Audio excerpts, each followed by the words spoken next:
All right, guys, welcome to video 3. This look into COVID-19 from an EMS and ED standpoint. I just want to give you a heads up before we go to our presentation that today we'll be coming to you from Sim Room 6 at the New Britain EMS. So I am going to talk about a case that was brought to us by New Britain EMS. This is a case of a 65-year-old male with a history of hypertension. He presented with shortness of breath and cough and diarrhea for 6 days. And he had a positive COVID contact. His wife was already admitted. So the issue with COVID-19, you can really bifurcate between sort of the worried well and the people with sort of mild disease, and then there's the 15% of the population who gets illness severe enough to require hospitalization. And simply put, those people are ill enough to require oxygen at differing levels of support, sometimes just nasal cannula, sometimes non-rebreather, sometimes they need to be intubated. But the difference between the very sick and the non-sick essentially is that oxygen requirement.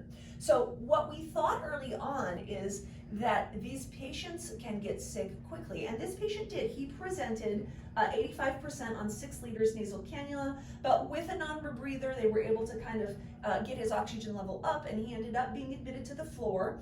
And then about 24 hours later, he tanked and was intubated on the floor and sent to the ICU and was on the ventilator, and eventually, after many days, did get extubated and did go home. This is a little bit unusual. This is a little bit of a more mild case because in general, once you require the ventilator, it's 7 to 10 days before we can even think about getting you off the ventilator, if we can even do that. So the question we really have is, when do we want to intubate a patient and when don't we? And it's not as simple as some of the other respiratory illnesses that we deal with. So for example, if you have someone with acute respiratory failure from COPD, once you intubate them, we're sort of in control now. Yeah. We've taken away their work of breathing, we can mess with their oxygenation and their CO2, we are sort of in control. Versus with COVID, where these patients are still very ill despite the fact that they're ventilated. So we've had to sort of change our way of thinking a little bit, and what we've figured out now is that maybe people were being intubated a little soon, and maybe there are other alternatives. So all of these patients, whether intubated or not, are actually doing very well proned. That is literally just being laid on their stomach, whether they're ventilated or whether they are not ventilated. They're just getting supplemental oxygen and they're laying in bed or whatever. And we think that if we do this, we may be able to just avoid intubation in a handful of people. But even if they end up being intubated for that day or two that we're able to manage them proned with adequate oxygenation, we've at least saved 1 or 2 ventilator days. And those will sort of add up for the ventilators to be used for patients. The other really interesting thing about these patients is they tend to be, I guess what we're calling the happy hypoxic, like they're hypoxic, their SATs are in the 70s, but they're not tachycardic and they're not tachypnic, and they might be saying, yeah, I'm a little short of breath, but they don't look like our typical patient with the SATs in the 70s, and we don't really know why that is. The theories are endless. You know, there's certainly a viral pneumonia going on. You know, recent theories include that maybe this virus affects the surfactant in the alveoli. So when you take a deep breath and they pop open, and now with the surfactant abnormal, you can't recruit those alveoli, and you can't aerate, and you can't oxygen exchange. There are other really interesting theories on maybe there is a prothrombotic state. We're seeing DIC in the ICU and things like that. Like maybe there's little, you know, micro PE or micro emboli, but there's no proof. This is all theory. You know, you get this huge cytokine storm. Some people are getting myocarditis. Some people recover easily with nothing, and others just, you know, go to the extreme. So it's really, really difficult to predict. And we are learning every day. One of the questions I was going to ask you was, you know, what makes it fatal? And it sounds like it could be a range of anything.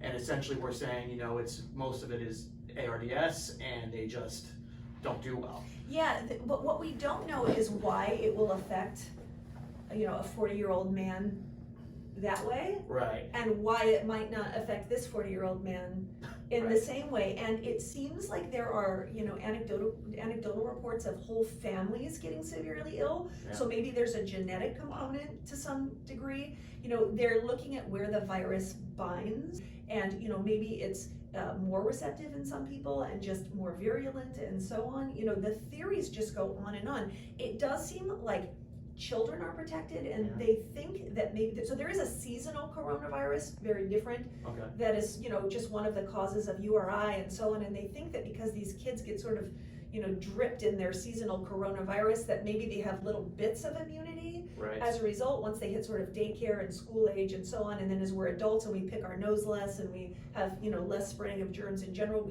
that immunity fades. But it is very different in that way. Yeah. Flu affects the very old and the very young, but coronavirus really does not seem to affect the very young. I mean, we've all heard these Facebook stories here and there, but most of the stories that have been able to confirm, when you look into them, it ends up not being COVID-19 after all. It's something else. All right, so this brings me to the point of EMS treatment of reactive airway disease cases with suspected COVID patients.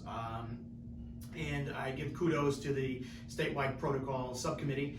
They came out with a really cool protocol very quickly in response to the COVID crisis, and it has a lot of detail, mirrors some practices that we had already put in place early on about using supraglottic airways instead of intubating, and to forego nebulizers in certain situations, and if you're going to do it in an open air area, and encourage meter dose inhaler uses for the patient. If you have an acutely ill patient that's moderate or severe distress, to consider giving IM epi before going to a neb treatment. And how concerned should we be over nebulizers? Yeah, that's a really good question, because the biggest focus in COVID-19 is healthcare people's safety, of course. And the fear is that there are viral particles in that, and as the steam of the medication is strewn about, so are the viral particles. And the honest answer, though, to your question is we don't actually know if nebulizers are aerosolizing procedures. I have talked to many doctors who've been around a long time, and they have said really interesting things like, I've taken care of patients for years who are sick with infectious diseases such as influenza or Legionella pneumonia or other bacterial pneumonias, and when they need nebulizers, we have given them to them, and we've never thought about aerosolization of viral particles in those cases. We've never put on masks. We've never put them in negative pressure rooms. And to our knowledge, nobody has gotten sick from that, at least not in a big enough proportion. And I did look to the literature, and I will tell you, I looked and I found one study, very small, but from a reputable source, and they looked at maybe 25 patients, and they looked at different aerosolizing procedures, and they did not find that nebulization strewn particles around in any way that got people infected. So I think what we think is, as the nebulization occurs, it's the medication going around, but that the virus itself is only going out as far as an unmasked person breathing would go. But that being said, we don't know, and we don't want to gamble with our healthcare workers' lives, literally. If we have patients with reactive airway disease, if possible, in the emergency department, we're putting them in negative pressure rooms. Yeah. We're trying to cover the outlet pores. We're using the mask instead of the mouthpiece. Yeah. But we just don't know, and maybe isn't good enough, so we have to sort of minimize those procedures when possible. Do you see pronation of patients? Is that something that can have acute benefit or no?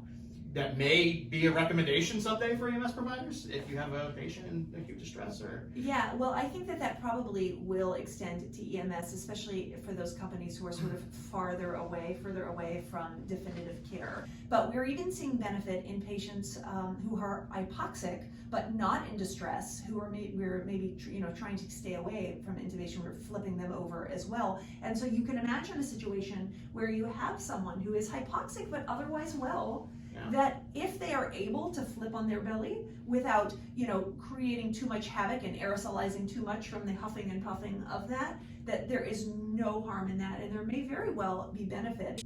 Also heard a lot about the potential for maybe aerosolized virus. And when we say aerosolized or atomized, it's still not necessarily as fine as a true airborne illness. These are still fairly big particles we're talking about. But even those potentially becoming airborne for up to 3 hours. Yeah, so when we're talking about our personal protective equipment, we need to protect ourselves from the ways that the virus can get us. And at first, everyone wanted N95s because we were worried that the disease was aerosolized, and we just were not sure, and we wanted to err on the side of caution. And then as time has gone on, it's become pretty clear that it's droplet and contact. And basically what that means is, if Patrick has COVID-19 and is going to spread it to me, he somehow has to cough or sneeze or somehow have his droplets land on my eyes or mouth or nose, or he could touch his droplets, touch the surface, I touch the surface and then rub my eye. They have to somehow transfer to me. But certainly if someone coughs for a while, the particles are going to linger in the air. So there are some studies out there that are showing that COVID-19 can remain in the air for a short period of time. But what we have to ask ourselves is, even if that's happening, are we still going to get it that way? So if you're looking at these studies, they've looked at the previous SARS outbreak, which is a very similar coronavirus, and they're looking at these particles out in the atmosphere, and they're finding very small numbers of the DNA of the actual particles.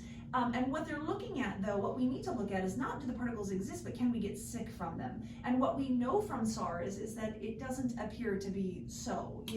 It's one thing if we do a big aerosolizing procedure, such as intubation, where all of a sudden everything is out into the atmosphere. But if we're talking about a patient who's just sort of sitting there, minding their own business, the chances, I think, of these being in the air, as long as we have our personal protective gear and there's a mask on the patient, and the chances of us getting sick from that really should be very low. For someone that's pregnant or later stage and they're going to be giving birth, how concerned should we be, do you think? Yeah, that is a great area of unknown. If you think about how long the virus has been around, it hasn't even been around 9 months to follow someone, from the beginning to end of a single pregnancy.